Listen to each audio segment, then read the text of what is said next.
തിരുവനന്തപുരത്ത് പോലീസ് മേധാവിയുടെ വസതിയിൽ മഹിളാ മോർച്ച പ്രവർത്തകരെത്തി പ്രതിഷേധിച്ച സംഭവത്തിലും മാധ്യമങ്ങൾക്കെതിരെ കേസ്. ഒരു കൂട്ടം ക്യാമറയുമായി അതിക്രമിച്ച് കയറിയെന്ന് പറഞ്ഞാണ് പോലീസ് റിപ്പോർട്ടും കേസും എടുത്തത്. അതിനിടെ ഇതേ സംഭവത്തിൽ പോലീസിന്റെ സൽപ്പേരിന് കളങ്കമുണ്ടാക്കിയെന്ന് കണ്ടെത്തിയതിനെ തുടർന്ന് 3 പോലീസ് ഉദ്യോഗസ്ഥരെ സർവീസിൽ നിന്ന് സസ്പെൻഡ് ചെയ്തു. ഡിഐജി രാഹുൽ ആർ നായർ പുറത്തിറക്കിയ സസ്പെൻഷൻ ഉത്തരവിന്റെ പകർപ്പ് റിപ്പോർട്ടറിന് ലഭിച്ചു. Reporter exclusive. പ്രതിഷേധമുണ്ടായ ദിവസം DGPയുടെ വീട്ടിൽ ഗാർഡ് ഡ്യൂട്ടിയിലുണ്ടായിരുന്ന മുരളീധരൻ നായർ, സജിൻ, മുഹമ്മദ് ഷെവിൻ എന്നിവരെയാണ് സർവീസിൽ നിന്ന് സസ്പെൻഡ് ചെയ്തത്.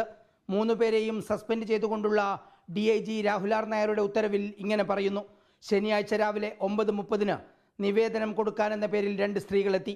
അതേസമയം 4 വനിതകൾ ചേർന്ന് ഗേറ്റ് തള്ളി തുറന്ന് അകത്ത് കയറി. DGPയുടെ വീടിന്റെ പോർട്ടിക്കോയിൽ കയറി മുദ്രാവാക്യം വിളിച്ചു.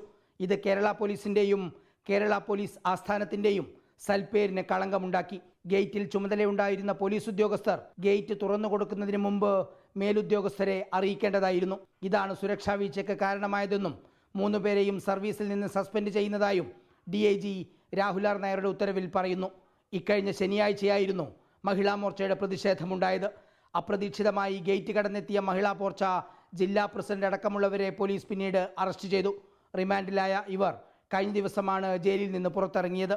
സംസ്ഥാന വ്യാപകമായി തന്നെ പോലീസിനെതിരെ പ്രതിഷേധമുയരുന്ന ഘട്ടത്തിൽ DGPയുടെ വസതിയിലേക്ക് തന്നെ പ്രതിഷേധമുണ്ടായത് ഇന്റലിജൻസിന്റെ ഗുരുതരമായ വീഴ്ചയാണ്. എന്നാൽ ഇതെല്ലാം മറച്ചുവെച്ചുകൊണ്ട് ഗേറ്റ് തുറക്കും മുമ്പ് മേലുദ്യോഗസ്ഥരോട് പറഞ്ഞില്ല എന്ന കാരണത്താൽ 3 ഉദ്യോഗസ്ഥരെ സസ്പെൻഡ് ചെയ്യുകയാണ് ഉണ്ടായത്.